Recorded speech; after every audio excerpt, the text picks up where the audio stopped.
I think if there's one common theme that we've heard time and again tonight, it's all about the experience. It's about understanding the customer and providing the best possible experience for them.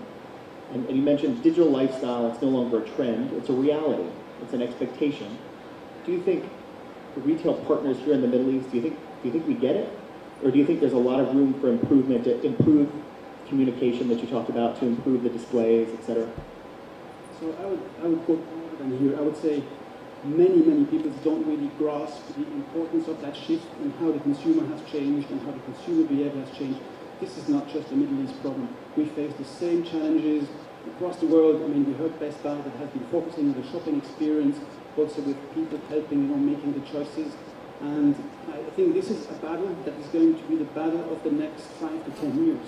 If you look at other industries, they have gone through that. They are there today. They have very clear shoppability guidelines and a huge success with consumer goods. And that's where this industry needs to change. We need to move away from selling technology and features, simplify the messages, and create immersive consumer experiences. Mm-hmm. Some of the displays that you showed give the impression of a unified Logitech portfolio, as opposed to displaying products by individual categories or across the store. Is this something that you're encouraging your retail partners to adopt, that sort of unified approach?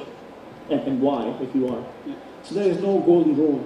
I would say in some instances when consumers go into a store and expect to see brand blocks, it makes a lot of sense when there is a lot of brand loyalty to display the products by brands and show the full category and the lineup of the brand. In other instances, when consumers are shopping more for a commodity, they just want to buy a mouse, then maybe it's more adequate to have the full lineup, including also competitive items. The key learning is really we need to understand the consumer profile of the shop to really understand what's the most effective way to display the products, and we need to work hand in hand.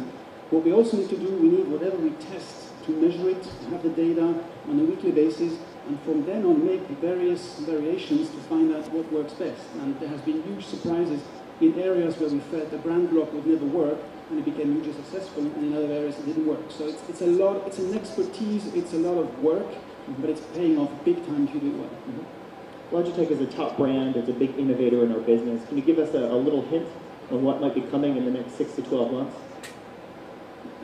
There's not really things I could announce today officially. I would just say watch the press over the next couple of days. Interesting things will be out. We are committed to continue to drive consumer-centric innovation. We are also organizing ourselves around the screens. We strongly believe actually that consumers will access and consume digital content over those screens and need peripherals to do that. So typically we have already made first steps with the Harmony remote control around the TV screens. More of those kind of products will come going forward. Mm-hmm. And can you give me a better idea of what your specific goals would be here at DCC? What sort of partners are you looking for? What sort of geographic markets are you most interested in? I think the most important for me was today to get across the message that there's a big change and behavioral change and an attitude that I'm looking to evangelize across actually EMEA, not just here, to say we can only succeed if we work hand in hand, all partners, the whole channel together, because you need to have the distribution fulfill the product to avoid the stockouts, you need to have the retailer restock, communicate in store and help make the shopping experience good, and only if that chain is really seamless. We had some discussions around the food industry. That's where they do it best, with the milk. And I think our industry, if we would sell food, the bananas would all be black on the shelf, and we need to improve that, and that's my message. Okay.